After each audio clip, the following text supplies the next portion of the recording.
Seguimos adelante en esta hora de cierre aquí en Radio Sarandí. Pasan 24 minutos de la hora 19 y ya recibimos aquí en estudios a Mario Vergara, senador del Frente Amplio, a quien le damos la bienvenida. Gracias, Vergara, por estar con nosotros. No, un gusto estar en contacto nuevamente con ustedes y con la audiencia.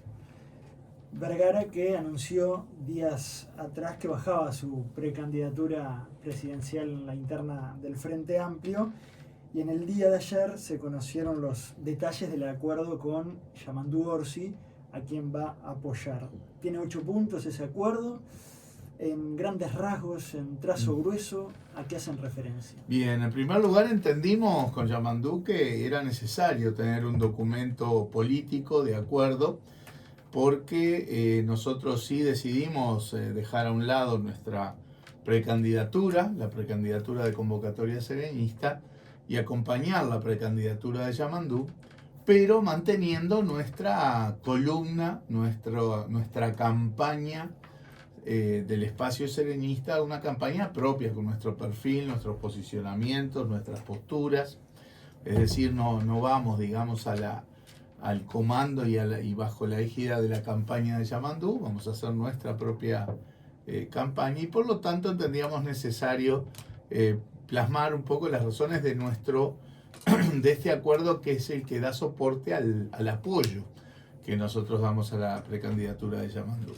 Y es un acuerdo que obviamente plantea que compartimos objetivos obvios, que es el del triunfo del Frente Amplio en la elección nacional, convencidos de que es necesario retomar un sendero que traiga más bienestar, más igualdad, más derechos a la sociedad uruguaya, que vamos a trabajar con una lógica de políticas de Estado en los temas más angustiantes y preocupantes de la sociedad uruguaya, aquellos que la propia gente te marca de que son las cosas que más angustian. Hablamos del tema del empleo, hablamos del tema de la seguridad, de la educación y de la fragmentación social. Son áreas en las cuales nos planteamos trabajar en clave de políticas de Estado, es decir, con mucho diálogo con todo el sistema político, con las organizaciones sociales, generando orientaciones que atraviesen los periodos de gobierno. Nos planteamos también el hecho de trabajar en clave de que el orden macroeconómico, ¿verdad? La gestión macroeconómica, sin confusiones, debe ser la base para desarrollar cualquier política de desarrollo económico, social, cultural, con sustentabilidad ambiental. Nos planteamos que no debe haber confusiones en ese sentido en cuanto a lecciones aprendidas, ¿verdad? Nuestro proceso de autocrítica, en el sentido de que no podemos, o mejor dicho, tenemos que dejar en el pasado lógicas como de gobiernos en disputa o dos equipos económicos y cosas por el estilo. Temas que hacen al rol del Estado y la transparencia en la gestión del Estado, que tiene que ser la regla, que debemos poner el Estado al servicio de esos objetivos de bienestar, igualdad y derechos, evitando, por supuesto, la utilización del aparato estatal con fines político-partidarios o como formas de plataformas políticas. Los posicionamientos en materia de política internacional, que nosotros planteamos que deben hacerse poniendo cada vez más en el centro el eje del respeto a los derechos humanos. Eso porque era algo que tenía aquí señalado precisamente esos 8 puntos. ¿Por qué se hace énfasis en eso? Bueno, porque está claro que el Uruguay en general tiene una suerte de política de Estado en las relaciones internacionales, porque se basa en principios de larga data, ¿verdad? La no injerencia en asuntos internos de otros países, la autodeterminación de los pueblos, la resolución pacífica de los conflictos, etc. Pero creo que también nosotros el énfasis que ponemos es colocar el eje del respeto a los derechos humanos como un factor determinante en los posicionamientos políticos, evitando tener varas diferentes según el caso. Yo no niego que esto tiene que ver con cosas que son de discusión, de debate, a veces con cierta rispidez dentro del Frente Amplio.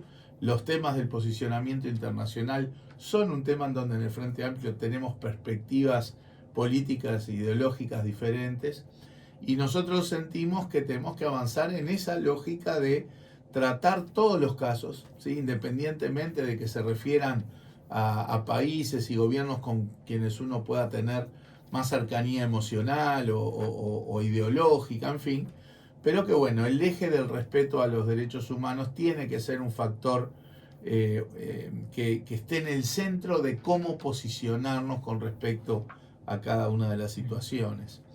El tema del combate a la corrupción, ni que hablar. El tema de los vínculos transparentes con los distintos actores sociales, trabajadores, empresarios, cooperativistas, estudiantes, y en particular un vínculo consistente y transparente con las Fuerzas Armadas, ¿verdad? Esos son algunos de los puntos principales de este acuerdo. De ese acuerdo. Claro que no pretende ser un programa, este acuerdo no es un programa. Nosotros nos basamos en las bases programáticas del Frente Amplio, ni que hablar. Aclaro esto porque a veces se nos señala, bueno, pero no han hablado de otros temas también muy importantes, por supuesto. No pusimos foco de repente en la educación, en la salud, en la vivienda, en las políticas de género, etcétera. No, ni que hablar, pero esta es una base de un acuerdo político donde nosotros podemos o pretendemos poner énfasis de perfil serenista en este acuerdo, no replicar o rehacer lo que ya está escrito en la base programática. Vergara, cuando usted bajó su precandidatura, surgieron críticas desde su propio sector, militantes suyos que pretendían votarlo. Sí. Hay una crónica del diario El Observador, quizás la haya leído, de Sí. aquel Zoom en donde usted comunicó a su gente de Fuerza Renovadora. Sí, no, hicimos un activo presencial, pero también mucha gente, sobre todo del interior, que participó por Zoom. Multimodal. Y por ejemplo, ayer surgieron cosas como, por ejemplo, ganó la derecha, aunque usted se haya bajado. El MPP es el sector más antiserenista que hay en el Frente Amplio, que le hizo la vida a cuadritos cuando fue gobierno, y es ponerle la lápida a Convocatoria Serenista, ese grupo más amplio que usted también lidera. Otro tema que surgió es cómo le explicamos a blancos y colorados en el interior, porque usted a lo mejor puede ser un puente de pasaje de votantes de otros partidos al Frente Amplio.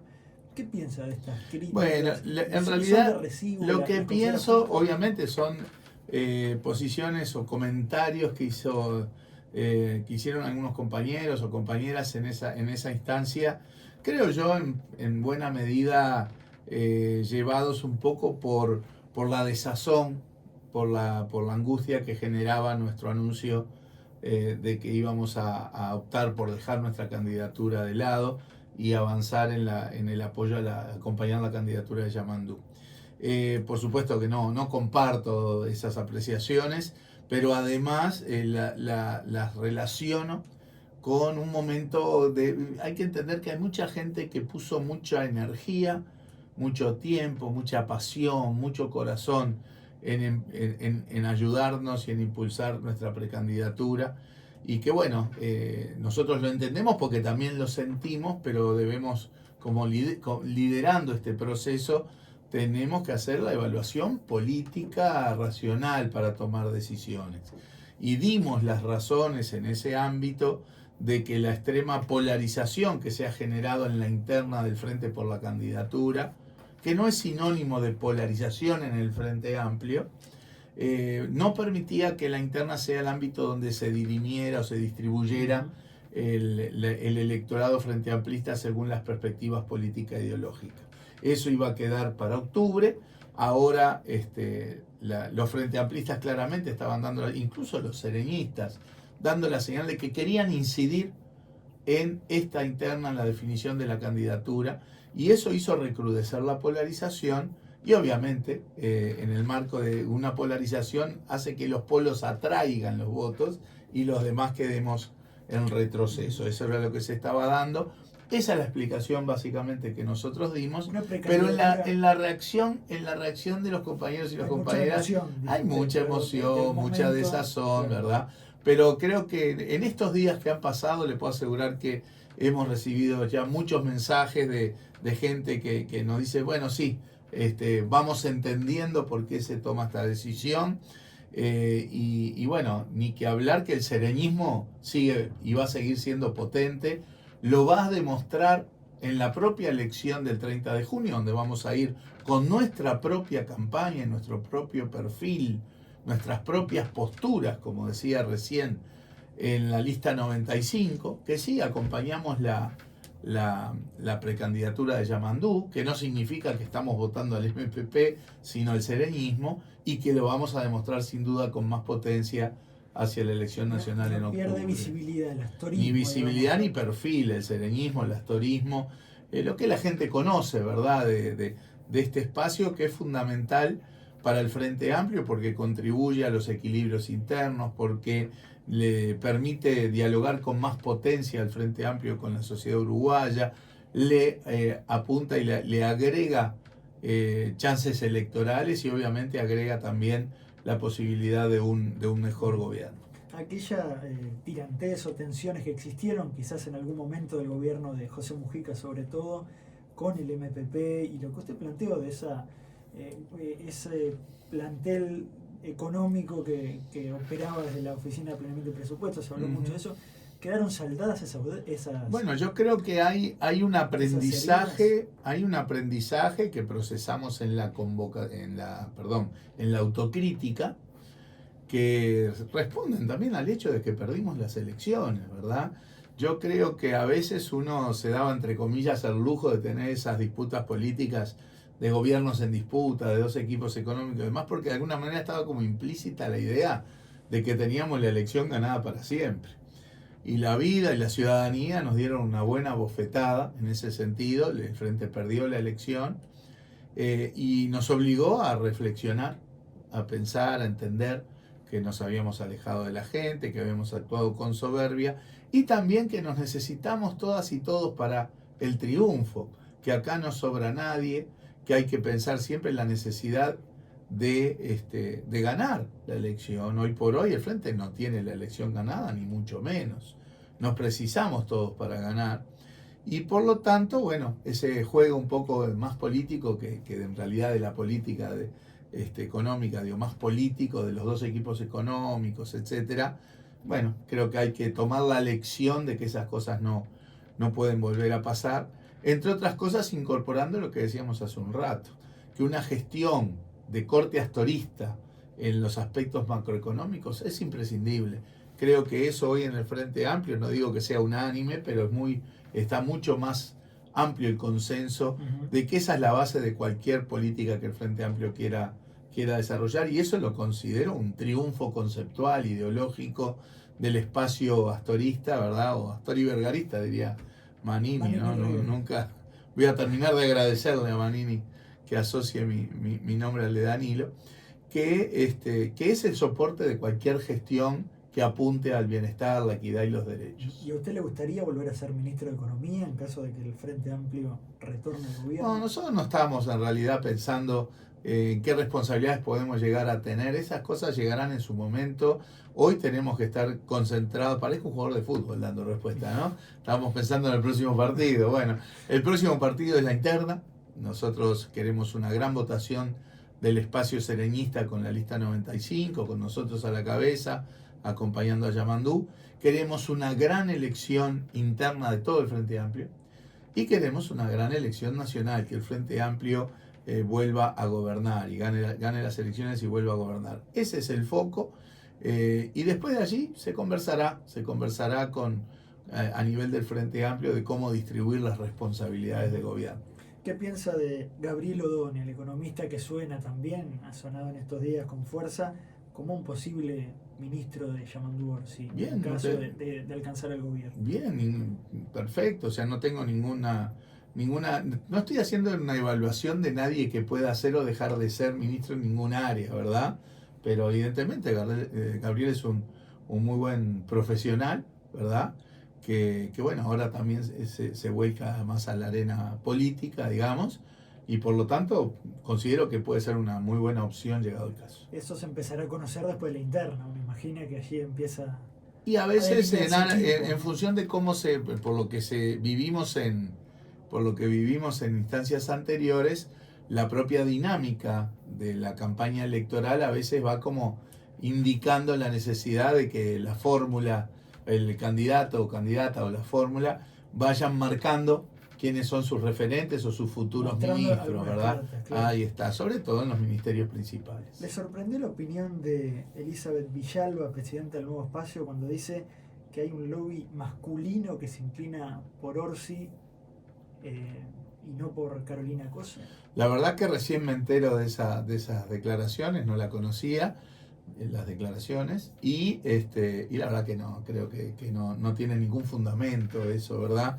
Nosotros cuando nos volcamos a apoyar la candidatura de Yamandú, no es porque hayamos, primero no tiene ninguna razón el tema de género, ¿verdad? No es que elegimos a uno porque es varón y no a otra porque es mujer, eso sería un reverendo disparate, contradictorio con todo nuestro mensaje en materia de género, de feminismo, de impulso a políticas que favorezcan una mayor equidad de género, como hemos planteado, un shock en materia del Sistema Nacional de Cuidados, que entre otras cosas tiene un impacto claro en equidad de género porque le libera tiempo a quienes principalmente cuidan en esta sociedad, que son las mujeres, de manera tal que puedan tener más intensidad en la participación del mercado de trabajo, en la participación política, en el tiempo para el esparcimiento, para el descanso. O sea que de ninguna manera pueden confundirse los tantos y pensar que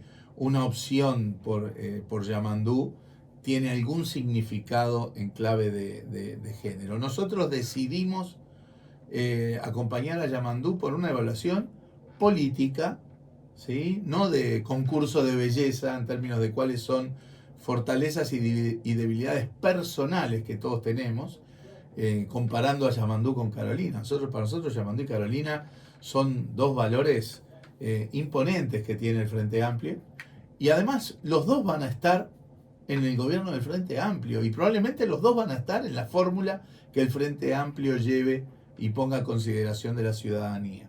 Nosotros hacemos una evaluación de índole política en cuanto a la mayor cercanía o lejanía en el relacionamiento político de los sereñistas en los últimos años.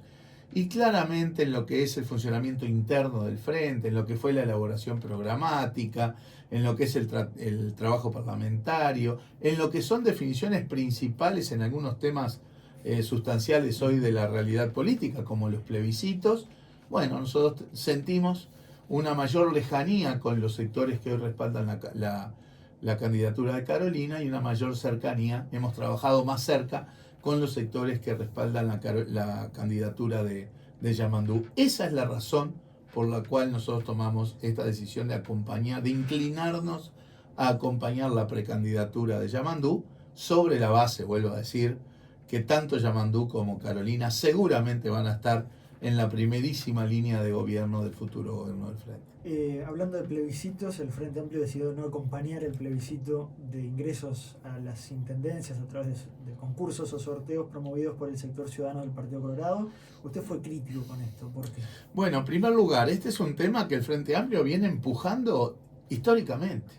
En el gobierno anterior, el Frente presentó un proyecto de ley justamente que, así como a nivel de gobierno nacional y de entes autónomos, el concurso y el sorteo son la regla de ingreso, en las intendencias eso no pasa como regla. Hay intendencias que se lo autoimponen, ¿verdad? Pero no existe una regla, una norma que plantee que el concurso y el sorteo sea la regla de ingreso. Y nos parece muy importante, porque primero combate algo que tenemos todos que combatir, que es el clientelismo político, el uso clientelístico en este caso, de la función pública, del empleo público. Estas normas de concurso y sorteo agregan transparencia al funcionamiento del Estado y sobre todo son un factor de igualdad. Es la equidad de oportunidades de cada compatriota de acceder a la función pública. El Frente presentó un proyecto en este sentido en el gobierno anterior y no salió porque lo votó solo el Frente Amplio. Y este es un proyecto, un tema que, como toca la autonomía departamental, requiere mayorías especiales y por lo tanto solo con los votos del Frente no salía. En esta legislatura, bueno, el Frente volvió a presentar un proyecto así. En algún momento esto fue dialogado y tomado por senadores del Partido Colorado, y se conforma una nueva redacción que es la que presenta el lamentablemente fallecido senador Adrián Peña, que se pone a consideración en el Senado y lo vota el Frente Amplio, lo vota el Partido Colorado y lo vota Cabildo Abierto. Pero faltó un voto para la mayoría especial. El Partido Nacional bloqueó que esto saliera por ley, una herramienta que, vuelvo a decir, es de democracia, es de combate al clientelismo, es de transparencia, es de igualdad para todos los compatriotas. Lamentablemente el Partido Nacional lo bloqueó en el Senado. Y luego surge la idea, que la planteó de hecho públicamente un conocido politólogo, Daniel Chaschetti, de transformar esto en un plebiscito para incorporarlo en la Constitución. Yo creo que así como otras cosas que hay en otros plebiscitos no van en la Constitución porque son parámetros concretos de políticas, esto sí puede ir en la Constitución porque es una regla general de cómo ingresar a la función pública en todos los estamentos del Estado. Y bueno, nosotros somos fervientes partidarios de avanzar con ese plebiscito, que el Frente Amplio lo acompañara, pero también en la interna del Frente Amplio, este es un tema que requería una mayoría especial. Claro. Y en la mesa política del día de ayer, la mayoría del Frente planteó acompañar el plebiscito. De hecho, la votación en la mesa política fue de 16-10. Pero también en este caso se requería una mayoría especial según los estatutos del Frente, y esos 10 votos constituyeron un tercio que bloqueó en la interna del Frente Amplio la posibilidad. Con lo cual nosotros quedamos, sí, desilusionados. No entendemos bien por qué algunos sectores del Frente Amplio bloquean también la posibilidad de avanzar en esta norma, que tiene las bondades que acabo de decir. No escuchamos realmente argumentos de peso sustancial, más allá de un debate táctico que no debería primar por los intereses del país, ¿verdad? Fue para no opacar el otro plebiscito que seguramente sí iba a estar sobre la mesa, sobre la seguridad social. Bueno, pero para nosotros apoya, por ejemplo, el Partido eso no es un argumento de sustancia, ¿verdad? Para nosotros primero tiene que estar el país, y esta norma claramente favorecía a la ciudadanía. Allí pesó en la decisión los votos del Partido Comunista. Esto no puede abonar a las críticas de los dirigentes de los partidos tradicionales que plantean que el Partido Comunista tiene una gran influencia en la interna. Bueno, no fue solo el Partido Comunista, solo el Partido Comunista no hubiera podido bloquear esta decisión, ¿verdad? Hubo algún otro sector que lo acompañó, pero bueno, no, o sea, nosotros tenemos en la interna de nuestro partido reglas de decisión que tenemos que respetar. Yo realmente lamento que el Frente Amplio no haya resuelto acompañar esta posibilidad, porque estaban como los astros alineados para que avanzara la posibilidad de esta norma de transparencia, de democracia, de igualdad. Y vuelvo a decir, lamento que el Frente no lo haya podido lograr por este bloqueo del que hablaba. Quiero consultarle por algunas cuestiones que aparecen en las bases programáticas del Frente Amplio, que no es el programa final, ¿o sí? No, sí, en términos de bases programáticas, el Frente Amplio es lo que aprobó y es lo que pone a disposición de la ciudadanía, y de hecho es el único partido político que hasta el momento pone un programa sobre la ciudadanía.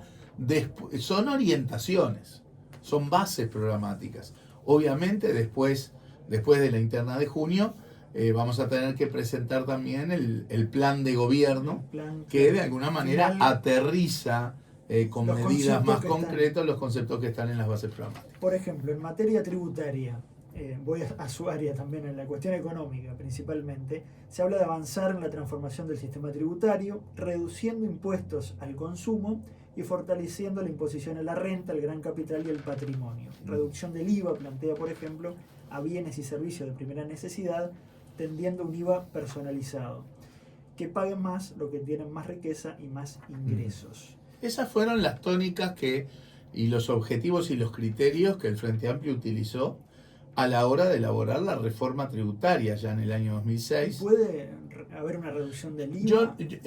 Yo creo que es lo importante, lo más novedoso en este planteamiento, creo yo ahora lo permite más el avance tecnológico, o sea, esto no nos lo podríamos haber planteado hace 15 o 20 años, es buscar un mecanismo de IVA personalizado, ¿verdad? Porque ahora uno con la tecnología puede llegar a controlar las cosas de otra manera. Acá en el sistema tributario la clave es que vos pongas impuestos que puedas controlar, porque si no los puedes controlar no van a ocurrir. Entonces yo creo que la tónica de tratar de avanzar, nosotros cuando hicimos la reforma tributaria en 2006, siempre dijimos, esta es la reforma que hay que elaborar hoy, pero va a ser algo vivo, algo dinámico, ¿verdad? Que de hecho ha ido teniendo un montón de transformaciones marginales en cuanto a que el globo, la cuestión global del sistema tributario, el esqueleto global del sistema tributario no se modificó, pero se fueron perfeccionando parámetros, se fueron perfeccionando herramientas. Creo que esa tónica tiene que seguir. La orientación de que tengan más peso los impuestos directos que los indirectos es un tema de equidad, de justicia, y creo que la herramienta novedosa que se plantea ahí en la base programática es la posibilidad de avanzar hacia cierta lógica de IVA personalizado que contribuya a la equidad en cuanto a ese objetivo de que quien gana más pague más impuestos. ¿Y la imposición a la renta, el gran capital, el patrimonio, se va a avanzar en ese sentido? Y bueno, las cargas tributarias vuelvo a decir que esas son como las orientaciones, ¿no? Son las orientaciones. Después, paso a paso, cuando pensemos plan de gobierno y cuando efectivamente estemos en el gobierno y haya que tomar medidas y decisiones en esta materia, habrá que ir viéndolo.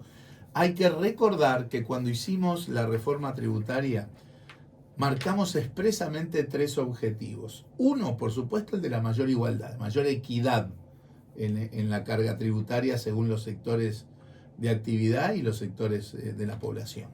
En segundo lugar, la racionalización del sistema, la simplificación. El artículo 1 de la reforma tributaria lo que hizo fue derogar 14 impuestos, ¿verdad? O sea, la simplificación es lo que permite controlar mejor y por lo tanto transformar lo que está escrito en la norma en realidad. Y el tercer objetivo explícito de la reforma fue que el sistema tributario tenía que ser consistente con los procesos con los estímulos a la inversión. Por lo tanto, uno puede ir tocando un montón de aspectos, ¿verdad? De a poco, pero que no vayan en contra de esos objetivos. O sea, siempre hay que cuidar los estímulos a la inversión productiva, porque hay que entender que en la cadena económica la inversión es el eslabón inicial, el que arrastra los demás eslabones de la cadena. Sin inversión no hay producción, no hay generación de empleo, no hay generación de ingresos, no hay posibilidad de cobrar impuestos, no hay posibilidad de tener políticas públicas y de distribución. Otra frase que aparece allí en las bases programáticas y que le quería consultar, dice del área internacional: vivimos en un mundo donde el imperialismo norteamericano y sus aliados de la OTAN ponen en riesgo la supervivencia del planeta. Debemos solidarizarnos con los pueblos que enfrentan esas presiones, así como toda forma de imperialismo. ¿Usted comparte? Yo comparto esta que visión? tenemos que ser contrarios a toda forma de imperialismo, sin duda. ¿Y que ponga énfasis en Estados Unidos? Bueno, yo creo que hoy por hoy vivimos como dice mi amigo Enrique Iglesias, no vivimos una era de cambio, sino un cambio de era. Y la instalación de China como un actor geopolítico principal, de alguna manera desafiante de quien era el actor principal en el mundo hace 20 años, que era Estados Unidos, marca un cambio geopolíticos a los cuales el Uruguay no puede ser ajeno. El Uruguay es un país pequeño, una economía pequeña, que depende de su inserción externa. Pues nosotros producimos, vendemos, recibimos inversiones, ofrecemos turismo y demás, pensando muchísimo más en decenas de millones y millones de personas que en los 3 millones de uruguayos. Obviamente. Por lo tanto... Pero Chile no se la nombra, por ejemplo. Sí, bueno, ahí obviamente cuando se escriben las bases programáticas se escribe lo que surge como equilibrios de discusiones. Hace un rato ahí decía, el tema de política internacional es uno de los temas en donde en la interna del Frente Amplio tenemos más rigidez, más perspectivas diversas, más posiciones político-ideológicas diversas, ¿verdad? Eso es innegable. Se nota cada vez que a veces tenemos que discutir declaraciones con respecto a situaciones diversas en el mundo. Y bueno, las bases programáticas de alguna manera llegan como una formulación de compromiso en el sentido del acuerdo posible, ¿verdad? A partir de allí hay que ver todo el porque tú me tomas una frase aislada en el marco de un top. Sí, No, pero no lo digo que lo hagas con picardía ni nada por el estilo. No, hay Hay mucho que ver, más, obviamente. exacto. La ley internacional, pero me llamó la atención que pone el énfasis en eso. Está claro, pero bueno, esos resultados de ese equilibrio de un tema que genera perspectivas distintas. No en vano, y déjame volver al principio, no en vano en el acuerdo que nosotros hicimos con Yamandú ponemos un foco en la necesidad de un país abierto, económicamente, financieramente abierto y competitivo, pero en que los posicionamientos de política internacional, además de los principios tradicionales de la política exterior uruguaya, tienen que incorporar como eje central el respeto a los derechos humanos como factor de posicionamiento político y no tener raseros diversos en función de cada caso. En los últimos 2 minutos, sí. ¿Qué medida económica debería tomar el Frente Amplio en 2025 si llega al gobierno? Y le pido en 30 segundos, sé que es dificilísimo. Pero la idea la tengo bien clara porque la venimos manejando hace un buen rato. Un shock, un salto, un impulso al Sistema Nacional de Cuidados, que no solamente aborda un tema sustancial hoy, que es el de la primera infancia. Hoy tenemos un 20% de pobreza infantil, 1 de cada 5 niñas y niñas vive en la pobreza. Atiende eso a base de los plan CAIF y de impulso a la primera infancia, que este gobierno dijo que ponía un montón de dinero, pero hoy se crearon 13 CAIF que no funcionan porque no hay recursos para hacerlo funcionar.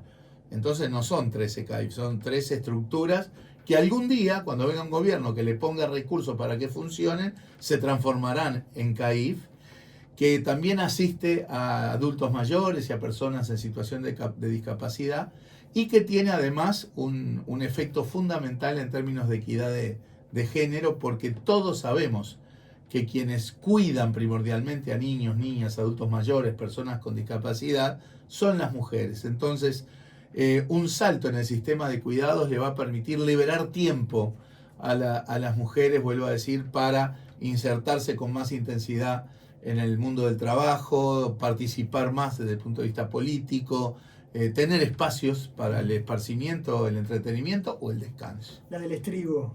¿Escuchó el discurso del presidente Lacalle ayer en la Fundación Libertad? No tuve oportunidad, leí, no lo escuché, leí alguna referencia hoy en los medios. Y sobre todo, bueno, si realmente ahora piensa que el Estado es importante y no un lastre y una carga, como dijo en el año 2020, bienvenido. Bienvenido, porque la tónica del herrerismo histórica y la del presidente Lacalle Pou en su momento era que el Estado era un lastre y una carga, y que había que liberar de ese lastre a los Maya Oro para que les vaya bien a los Maya Oro y que después derramara el bienestar y la felicidad en toda la sociedad. Esa teoría a los Maya Oro les fue bien durante un buen tiempo y el derrame no se vio. La teoría del derrame no se verificó nunca en ninguna parte del mundo, tampoco iba a pasar en un Uruguay herrerista. Pero si ahora él entiende que el Estado tiene un rol importante, obviamente en las políticas productivas, en las políticas sociales, en las políticas culturales, en las políticas de distribución, porque Maya Oro y mercado no resuelven más igualdad social, sino todo lo contrario. Bueno, bienvenida a esa evolución, si es así. Da para mucho más este tema, así que vamos a volver a contar con usted seguramente. Gracias, Mario. Con muchísimo gusto y a la orden como siempre. Que lo pase bien, gracias.